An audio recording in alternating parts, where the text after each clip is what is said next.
Hare Krishna, Namaste, Chapter 7, entitled as Jnana Vijnana Yoga, Sloka 19. bahūnāṁ janmanām ante jñānavān māṁ prapadyate vāsudevaḥ sarvamiti sa mahātmā su-durlabhaḥ. In the last session, we saw that just by taking multiple births, many births, will not qualify a person to become a jñānavān.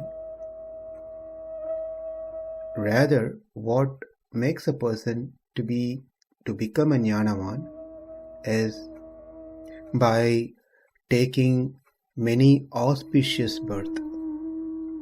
Otherwise, simply taking birth is going to be not a criteria to make a person jñānavān.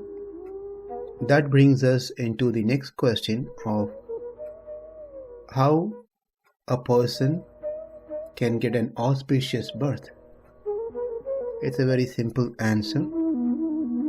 That is by making use of current birth, current lifetime, by doing virtuous deeds, following the dharma, engage in spiritual practices, hearing, chanting, remembering, doing services, etc. And this is the same answer for the question that we were supposed to see. In the last session, we ended posting two questions. That is, one is, after hearing these things, Arjuna thought that jñānavān, whose mahātmā, mahāmanaha, must be the one who was discussed in chapter 6, sitting in one place, fully in meditation, dhyana. But the jñānavān does not simply sit. He is fully engaged and active in service of Krishna, working for Krishna. It is not just one who says vāsudevaḥ sarvamiti, becomes a mahātmā, but one who also surrenders. That person is vāsudevaḥ sarvamiti, māṁ prapadyate, meaning one who knows vāsudevaḥ sarvamiti, māṁ prapadyate, and surrender to Krishna. So the difference from the others are one worshipped for Aishwarya, wealth, whereas the other one worshipped for Kaivalya, and whereas the other one worshipped for Krishna. This is what we saw previously. Whereas jñānavān worshipped Krishna as everything. For him, the benefit, the means, the food that he take, the water that he drink, and anything like those things that's required for one's upliftment, sustenance, enjoyment, one's parent, one's spouse, one's children, any relationships that he has, it's all Krishna's. Vāsudevaḥ sarvamiti. One of the Acharya in the Guru Parampara, Baladev Vidyabhushan, in his commentaries for the sloka, writes, such a person, after destroying all material desires and aspiring only for me, having generously dedicated the soul to me and offering his very self to me, that person is mahātmā. He is very rare even among millions of jñānis. Such a person is durlabham, su-durlabhaḥ, very rare. Such a person in knowledge, that is jñānavān, should be understood to be the same as the person that was explained, described in verse 17. Tesham jnāni nityayukta eka bhaktir vishishyate priyo hi jnānino atyartam aham sacha mama priyah. Krishna says, priyo hi jnānino atyartam, that is, this jnani holds Krishna very dear, extremely dear to him. So, the last question that we had that need to be discussed from the previous session is the line vāsudevaḥ sarvamiti. As per Mayavada philosophy, they pick on this statement to prove their theory that Krishna is the only truth, rest all are false.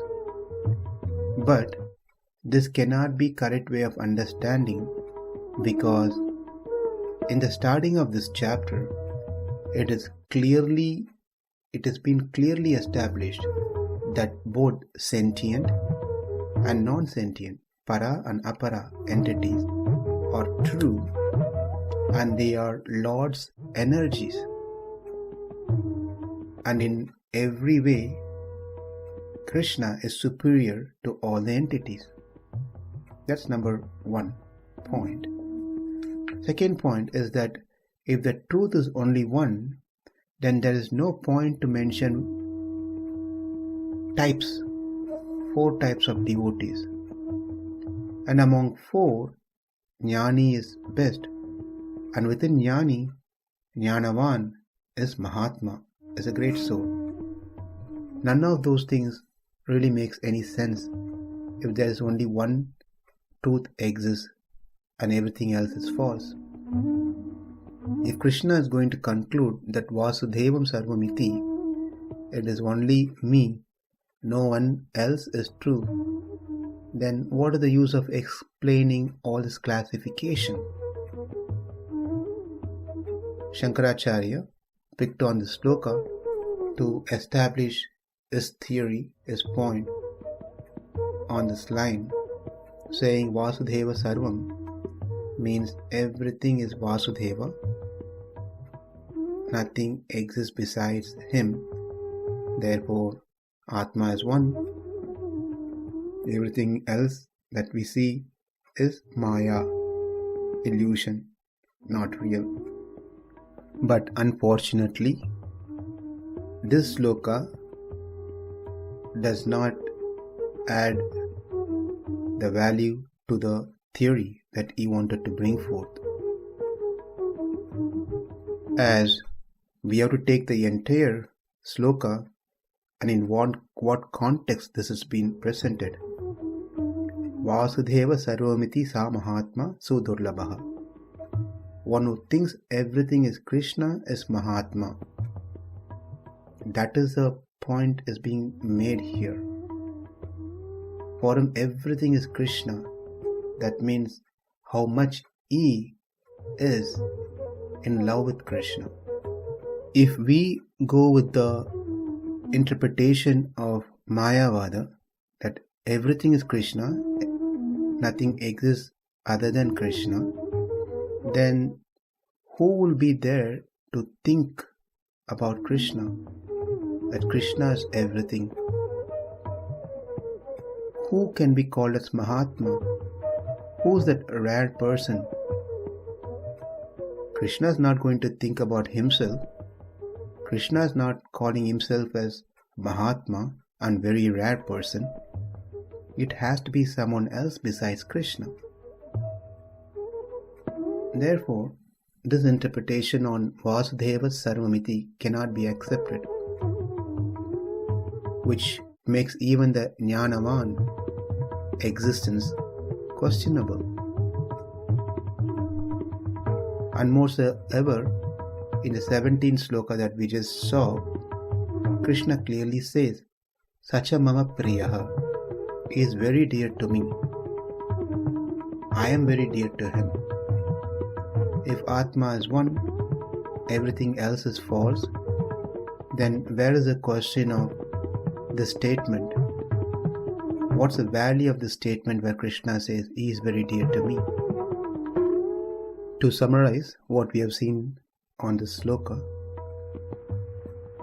it takes many lifetime, auspicious lifetime, for one to become jñānavān and for one to surrender to Krishna.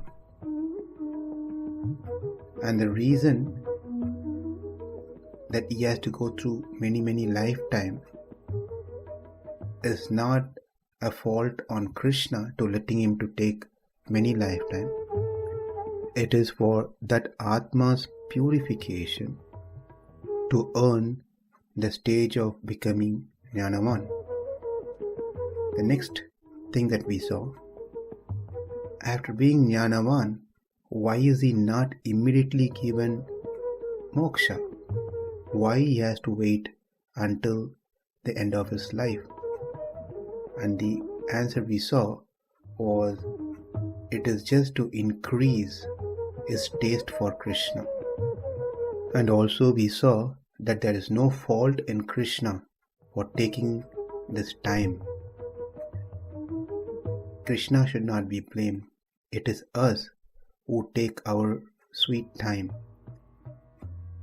to understand Krishna, to surrender to Krishna. Krishna has given various options. Krishna is trying his best to get us to his abode. But we wander different places, trying to find happiness besides Krishna. But Krishna does not lose his hope. He keeps trying. By many attempts, this person, after many lifetimes, finally comes into Krishna consciousness. After coming into Krishna consciousness, he is not the one who simply sits and keep on meditating. Rather, he actively engages himself in service of Krishna. This jñānavān is mahātmā and su-durlabhaḥ, very rare, greater than the jnani, because there are chances that jnani may settle down with his personal experiences, enjoying the personal experiences that he's getting. Or he may think Krishna is for his own enjoyment, for his enjoyment, or think the objects of the world are Krishna, but it is for his own enjoyment. Or may not get the full understanding that Krishna is sarvam, that Krishna is all types of bandhus to him. Whereas jnani, Krishna is sarvam, everything is Krishna for him. And he wants Krishna to enjoy him, not that he wants to enjoy Krishna. Such a person is the one who is lost in love of Krishna. Now, in the next few slokas, a set of slokas, Krishna is going to explain how this person is very rare, su-durlabhaḥ.